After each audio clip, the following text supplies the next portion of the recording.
Mike, a 2-1 defeat in our first game of the pre-season. What did you make of that affair?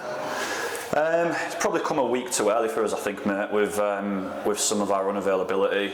I think you don't want to get cliché and talk about minutes in the legs and things like that, because we've asked the lads to get more of a winner's mentality in us this year.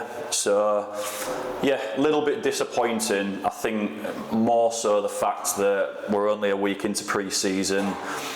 We've brought new players in. I don't think the patterns are anywhere near where we'd expect them to be. They're a decent team that's been together for a long time, and you can see that, you know, with the way that they played. So, you know, with our unavailability for this week, it's probably come a week too early, and we'll take out of it what we can. But a little bit disappointed in the way, not we conducted ourselves, but just from a point of view of doing things right. Is most important. So we've got a little bit of work to do before we go to Bottisford next week, but we've got the opportunity to do that.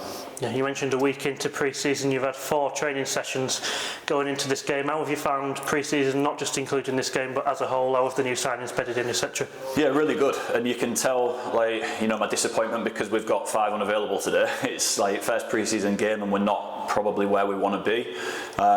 So the training's gone great. You know, the lads have bedded in well. I think, you know, the relationship between Jack and Casey on the left-hand side was probably the positive I'll take out of today.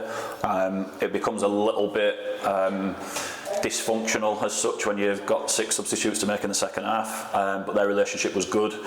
Got a full 90 minutes in Jake, and he did really well to assist and work with Mike to get the goal. So yeah, little relationships building is what's most important in pre-season, and we've seen a couple of those sort of spark today.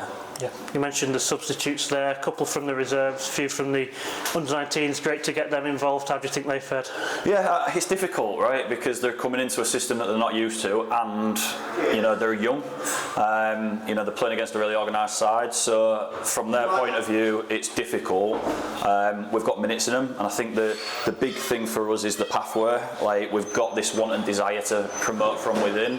The only way they're going to do that is to get experience. So they're there to be able to train with us. They're there to get minutes in pre-season, and I think especially the first 3 games we will rotate a little bit and give them that opportunity.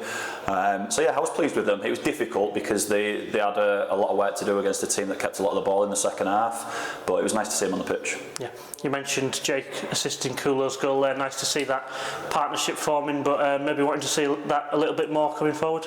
Yeah, it's early, right? It's early. We want to play 2 up front. We want to play that sort of little and large combo, and it's going to take a little bit of time for them to understand the runs. I think especially in the first half, we had 5 or 6 attempts on goal, and there was a couple where, you know, they'd fall for Jake, right? So it's just ifs, buts and maybes a little bit. It's just building those relationships that's most important, and it comes with games. You know, so more often than not, you're going to see those guys playing up front together. Mm-hmm. And looking ahead now, Bottisford next Tuesday, another couple of training sessions before then. What's going to happen now in order to see another level in that game? Well, we'll have men back. You know, people haven't exactly hammered down any spaces just yet. So everybody barring Tom Allen will be back for the Bottisford game, which is good. It'll be good to get Ahmed on the pitch, Josh Barrett on the pitch, you know, and get used to seeing what we'd expect. We'll probably work on a few more of those relationships in training, some of our shape work, and some of our set piece work as well. Mike, thank you very much for your time, and best of luck next Tuesday. Cheers, pal.